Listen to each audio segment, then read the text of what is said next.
Woman in the dunes, woman in the dunes. This is what happens to you when you're an entomologist studying bugs in the middle of the desert and the last bus back to civilization leaves you stranded, and so you're studying where to get out until you run into a house full of one woman and it finds out that it's in the middle of a dune hole and you're forced to live there trying to figure out how the heck you're going to get out, and you end up having sex with the woman and making her your wife and wishing you had a radio. Yep, this is what happens. I tried. Anyway, hello there, CriterioNate here.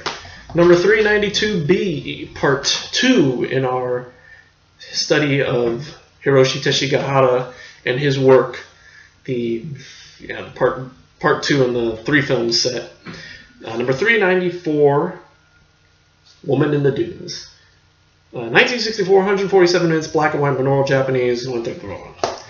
So, this apparently was the masterpiece. So good that Criterion reissued it separately. This is the 2016 reissuing that they put out. And the DVD version, too. I guess they mostly released it so that they could put it on Blu-ray.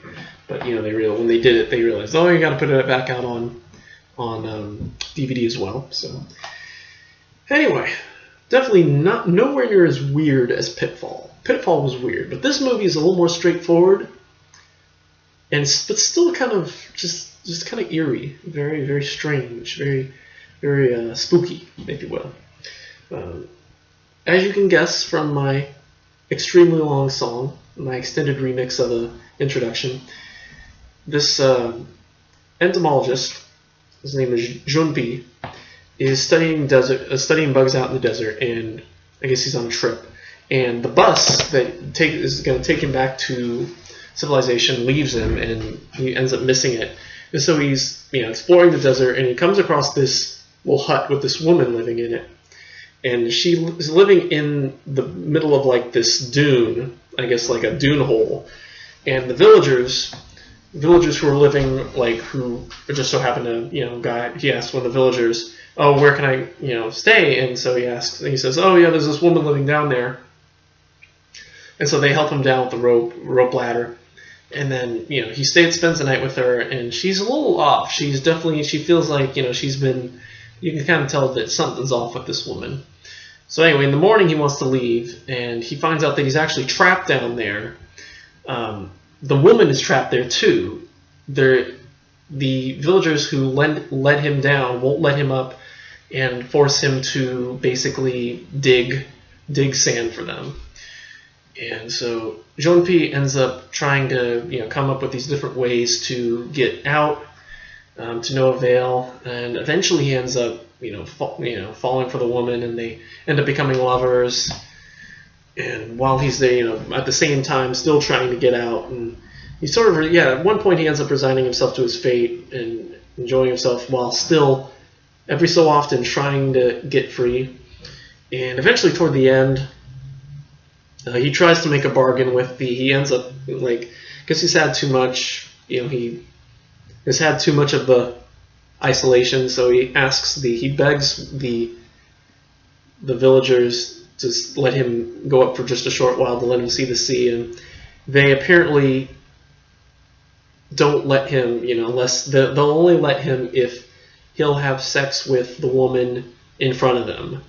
And he at first doesn't want to, but in the end he complies and wants to, and tries to have sex with her, but she has no interest in doing it, and it almost turns into rape. And it just turns into them fighting each other. And then at the end, the woman ends up pregnant by the man. And they carry her off, and they carry her out. And while he's there, I guess he ends up finding some pump that'll bring water down to the hole. And so he's really happy about this, and I guess he becomes obsessed with figuring out how to get water down to the dune where they're in.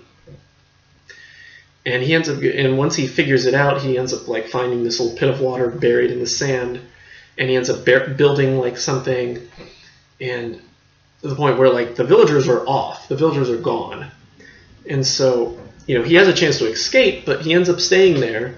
And the last thing we see, he's been expecting just like, oh yeah, no, well, I have a way to escape, but I really want to just, I want to, really want to tell them about, what I've done here. And then the last thing we see is the missing report stating that he had been missing for 7 years.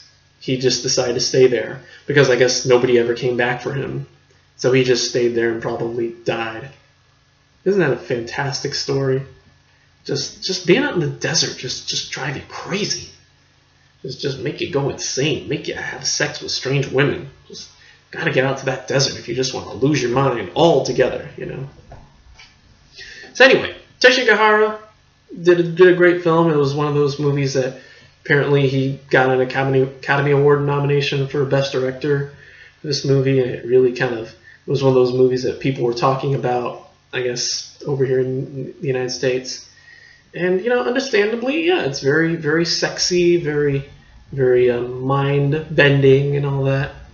So it's a good movie. It's really good. I don't know if I'm going to pick this one up even separately. I definitely have no interest in picking up the 3-film set because I wasn't crazy about Pitfall.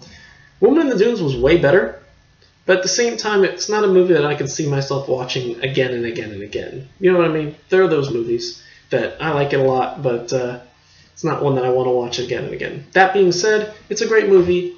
It definitely deserves all the accolades that it got. For that, I'm giving it an A. Great movie. I'd recommend checking it out, especially if you're a film scholar. One of those movies that is definitely very, very thought-provoking. And yeah, so A, Woman in the Dunes. So outside of that, now the version I'm holding is the 2016 edition. As I mentioned before in my review of Pitfall, when Criterion put this one out, they basically duplicated the supplements from the bonus disc, from the supplements disc for the set, from the 3-film set, and just put it as its separate disc over here. So I guess this disc, the supplements disc that I have right here, the supplements to 3 films disc, this is the same as this disc. I didn't check it, but I'm just looking at the lists of the sets. I don't see anything. Yeah, I don't see anything different. So I'm assuming it's got to be the same thing. So which makes sense. So anyway, so what I'm going to do is I'm actually going to go ahead and just stave off the supplements until tomorrow when I do the Face of Another. Outside of that, the only other things that were on Woman in the Dunes was another video essay by James Quant and the trailer, which again is really, really weird. Definitely made some really trippy trailers for his movies. Mr. Toho did they did really trippy movies for Teshigahara's films. So anyway, that's that. Woman in the Dunes, A, good stuff. Right, that's it for me. Thank you for watching. Oh shoot! Don't get trapped in the sand dunes. Otherwise, you'll have sex with strange women and eventually like it and never want to go home. So there. That's it for me. Thank you for watching, and we will see you all tomorrow for the Face of Another, along with the supplements. And until then, goodbye.